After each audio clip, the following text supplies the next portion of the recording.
Well, welcome to this week's LeaderBite, where we're talking to you about how Wimbledon can teach us all about positive deviance. Roll that bumper.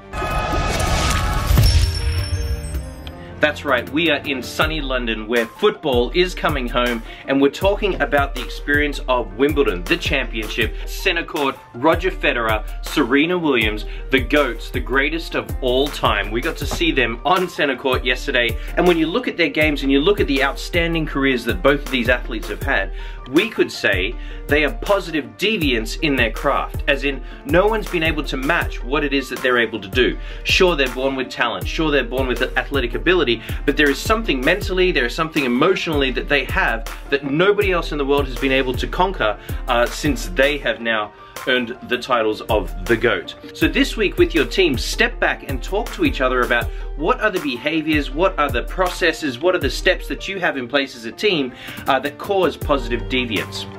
A lot of the time when we're trying to disrupt or make organizational change, we're talking to each other about, let's bring in somebody from the outside that can look at it from a different perspective.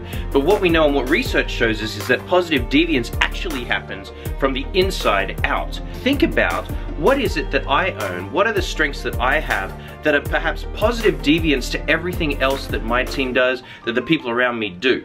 What are those certain skills? What are the certain skills that you own that nobody else could own? So this week, again, individually, what are some of the behaviors that you're causing that you know put you above your peers perhaps, or are strengths that the rest of your team cannot hold without you? Look for the positive deviance. I looked for it yesterday. Outstanding, bucket list check, and we'll look forward to seeing you next week on LeaderBite.